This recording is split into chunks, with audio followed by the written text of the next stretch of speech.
This is going to be my first part of my three-part video comparison of the Marlondo Classic Double Space Briefcase against the Saddleback Classic Briefcase. Both of these, Marlondo refers to this bag as their 16-inch briefcase, while Saddleback calls it their large. They are essentially very, very similar designs of the classic Saddleback design, and this is going to be the first part of the comparison of three parts. This is mostly going to talk about the external parts of the bag. If you're interested in the Marlondo bag by itself, please go back to my other review where I just do a review of the Marlondo Classic Double Space Briefcase on its own. This is going to focus mostly on head-to-head differences between the two bags. So as I always do in my head-to-head comparisons, we will start with the straps. So we will start with Marlondo strap. Marlondo strap basically takes the exact same design choices that Saddleback does, which is using a lot of holes for you to choose where you want the strap to be. But what they do make different is rather than having a fixed second loop that holds the tongue in place, it actually is a movable one. And it's held on pretty well, which means that it is not going to move around a lot on you. It is going to stay exactly where you put it. So great design choice by Marlondo, and I really like this. I think it works really, really well in helping you make sure you don't get too much of that tongue on the extra little bit of your strap, and that it doesn't move around too much on you while at the same time securing it in place. So kudos to Marlondo for that design choice. The other part of the strap that is a little bit different is looking at the shoulder strap. It is not actually padded, but it is still the full thickness leather, two pieces sewn together with two additional straps going over it. Uses a very similar double rivet with a clip option that is so popular today and seems to work really, really well. So I like it. I am definitely a fan. It's really tough. They chose a different color to go by with their hardware. This hardware spins easily, doesn't feel cheap at all, feels fairly heavy, and has a nice little heft to it and slides along very smoothly. So pretty much no difference that I feel compared to Saddleback's choice. So Saddleback itself, as I've shown in previous videos, uses the same full thickness pieces of leather stitched together. It has a foam insert here along the top, which I think doesn't really make it more comfortable. I think in terms of comfort level, it comes to a dead draw. And I think that's actually the case because even though there's this foam padding here, what's actually diffusing the weight of the strap itself is the width of the actual shoulder pad and the widths of the two shoulder pads. Saddleback's is a little bit thicker, but doesn't actually differ that much. So given that there's not a huge difference in width, it doesn't really have to offload, that much weight to begin with. You don't really feel that big of a difference at your shoulder. It uses multiple holes as well for you to secure your strap to.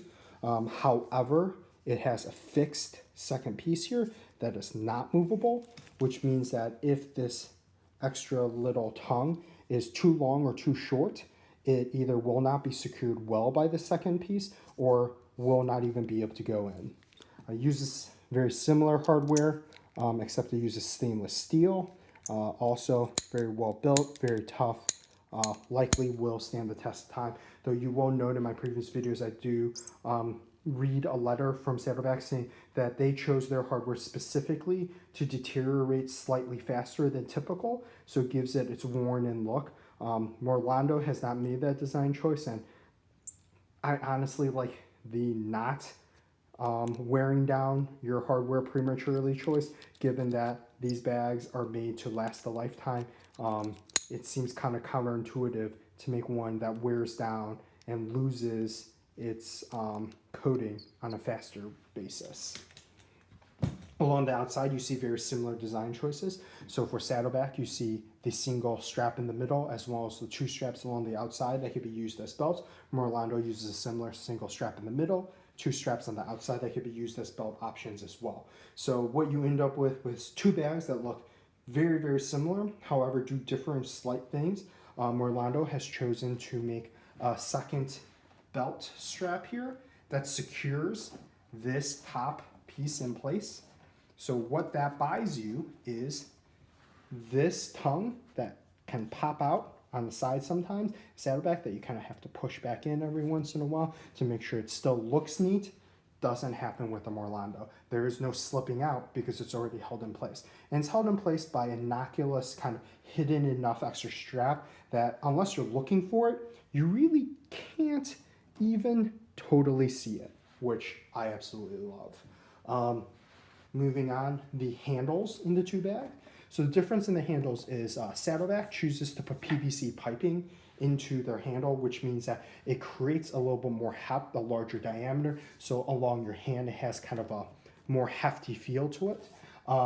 What this also creates is because there's a hardened piece of plastic here that doesn't give much. If you wear a wedding ring like this and you're trying to stick your hand constantly underneath, what you find is you're actually constantly rubbing against this leather strap that holds the O-ring in place, which gets kind of frustrating after a while because sometimes you're trying to get your hand out really quickly or grab it really quickly, and you actually have to adjust putting your hand all the way at the bottom and then sliding up. While the Marlondo doesn't have this issue because it has a slightly flexible strap without the PVC piping, but a single loop of leather, another piece of leather coming up underneath, and then multiple, if you look here, rivets holding everything in place, which creates a very nice feeling strap and also creates a nice texture along the bottom. Those rivets, it just kind of slides along your fingers, and as you're holding the bag, you can kind of slide your hands up and down the rivets, and just provides you an additional kind of depth and complication to the tactile feedback of the bag in an area you commonly use it. So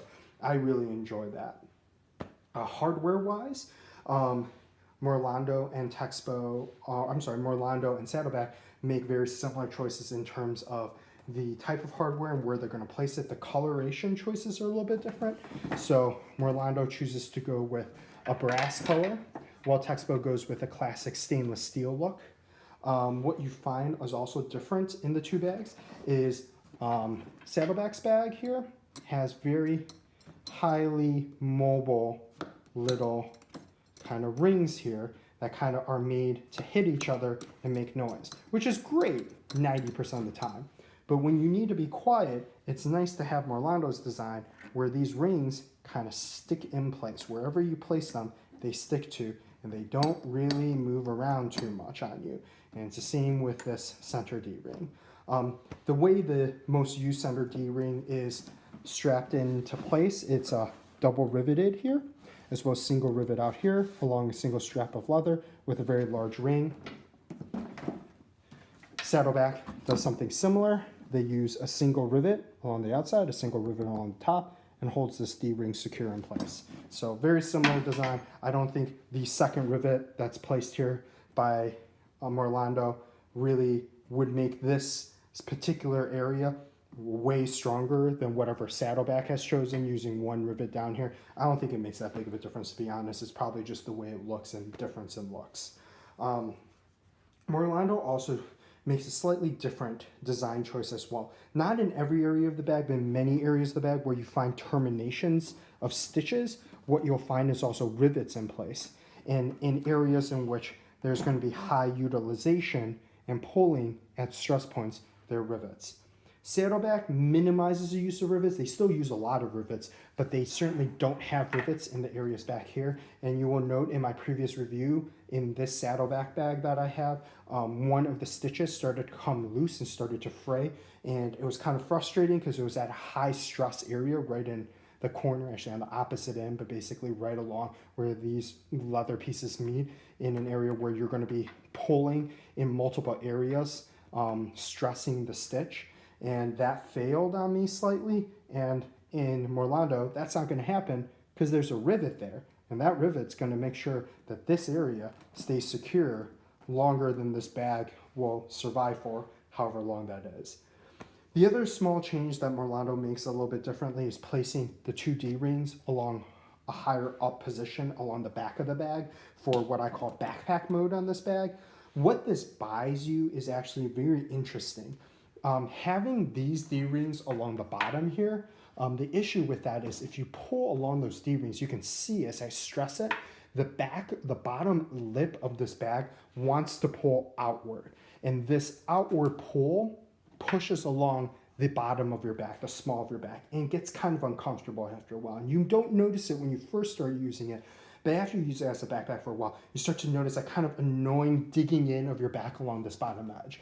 Moving this D-ring up, what that buys you is now what is stressing and pulling this bag isn't the bottom edge, but further up in this pocket. And what that means is no longer is this bottom edge digging into your back. It's more comfortable. And once you wear this in backpack mode long enough, you will notice the payoff. The second thing is this O-ring is larger on the Marlondo than it is on the Saddleback, which brings me to looking at the old ring as a sign of the degree of hardware that they use. So if you look at this old ring, we run our hands along it and go slow so you can see it on the video here, you cannot see the welded seam holding everything together, right? You don't see where this O-ring comes together, which to me is a sign of extremely good hardware and extremely well-made craftsmanship. If you look at Saddleback's ring here, you will actually clearly, right here, see the point at which a weld was made. And it is very well made, and you really have to look for it to find it, but you can find it. And that's my point. You can find that weld on the Saddleback, but you cannot find it on the Marlondo. And that tells me Marlondo's hardware may be slightly superior to Saddleback's hardware. It may actually be slightly better in this design as compared to Saddleback's design. And I think that slight difference is pervasive throughout Marlondo's design. You know, they may be the cheaper option, quote unquote, if you can call $475 cheaper, but they seem to be able to do a better job than Saddleback in some very key areas in which cost is a huge issue, cost of materials in this particular situation. Now, if we look at the pockets along the side, Saddleback uses one standard pocket design along both sides. It has a lot of utility, opens up really nicely, has a good amount of depth to it so you can put things in it. But Marlondo takes it one step further. They take the pocket and they not only make it taller, if you look here, this is taller compared to Saddleback's design, they also add a flap on one side so you can secure it with a buckle. And then on top of that, the buckle strap, they line that little tiny strap along the back with pigskin leather just to make it that little bit more tough because they know you're going to be using this a lot. And that allows you to suddenly turn a pocket, which you would really only use for waters and umbrellas and things that no one's going to steal, to something where you could throw a pair of headphones in, some spare change, you know, maybe even your wallet or your keys if you're on the run and you don't want them clinking around in your pocket, and you can secure it with this buckle without having to worry about it being something that could be easily stolen. Then they go and leave the same pocket design, but they improve the pocket compared to Saddleback. They make their pocket taller. And what does a taller pocket mean in this particular situation? To me, what a tall pocket means is when I throw a water bottle into my Saddleback, I have to take that extra second to ensure it's all the way down and it's secure so it doesn't fall out. When it gets caught on something, it doesn't get pulled out and fall into the ground as I'm walking along, which has happened to me. What you have with the Marlondo is, as long as it's slid in, you don't need to take that extra half second to ensure that it's secure, because even if it's not all the way down to the bottom, this pocket height is twice the height. So you could actually only place it down 50% of the way and you still get the security of Saddleback. And anything more than 50% gives you further security of what's in this pocket compared to Saddleback. And even better to leather aficionados, it uses more leather and you get to see Marlondo's beautiful leather a little bit more. All right, so let's move on to the back. So this so-called magazine pocket between the two of them. You are going to hear my criticism again of the magazine pocket, and hopefully some producer of this type of bag will take it to heart. It is very frustrating when the height of the magazine pocket exceeds the height or the width of a regular sheet of paper. What I mean by that is when you put a regular sheet of paper in either of these two bags, the top 10% of it sticks out a little bit and gets caught on your clothes as you're walking around, which means that an easy accessible pocket that you would usually want to use for sheets of paper you want quick access to, maybe if you're at a business meeting and handing things out, you don't want to use this pocket for anymore, because then you're afraid you're going to wrinkle up and you hand someone a wrinkled sheet of paper rather than a full crisp sheet of paper, and they take you as someone who is not as responsible. And because of that specific design choice, it means that I utilize these back pockets less than I would otherwise. And I would love to use these for pieces of paper that need to remain crisp. But until that height is raised to the full width of a sheet of paper, it's not going to happen. And it's the same design flaw in both. However, I will point out Marlondo, like I said before, has put rivets at the high stress area, because this stitching stress is unique to the rest of the bag. And by that I mean, not only is it stressed across, holding the piece of leather across, not only is it stressed internally with the leather trying to separate, but it's also stressed from this point where you're pulling on that stitching on a regular basis, which does not occur in other stitches. And having that extra peace of mind there is really helpful, especially when you think about saddlebags. And I had a fray at this exact site of stitching, which means that even though it did fray, even though it is multiple times reinforced, it is that little bit less tough than it was before the fray. So it's something nice to know that at least with the Marlondo bag, it's something I don't need to worry about. Let's look at the bottom of the bag. So looking at the bottom of the bag, one big difference between Saddleback's design and Marlondo's design. Saddleback's design, which they are extremely proud of, and I am very impressed by, they use one full piece of leather all the way across for each gusset, rather than sewing together pieces of leather in areas you cannot see. So Saddleback made a very conscious choice to this. It does increase their cost of production for sure, needing larger pieces of leather. From a hide, it's harder to, source larger pieces. It's much easier to have multiple small pieces of leather stuck together. Marlondo does not have this. I want to make that clear. Marlondo does stitch 3 pieces, 1, 2, 3 pieces for each bottom gusset. 1, 2, 3 to hold it all together. I think Marlondo has a different reason for doing this design. If you watch my second video or watch my video review of only the Marlondo bag by itself, you will hear my explanation for why I think they made that design choice. But nevertheless, it is something that Saddleback does and Marlondo does not do, and I do think it's worthwhile pointing out. Otherwise, comparing the two bags, even though by listed dimensions, the Marlondo bag is an inch shorter than Saddleback's, if you look at the actual height of the two bags, they're dead even. So what they may have ended up measuring was actually the height of the handles rather than the actual usable space in the bag itself.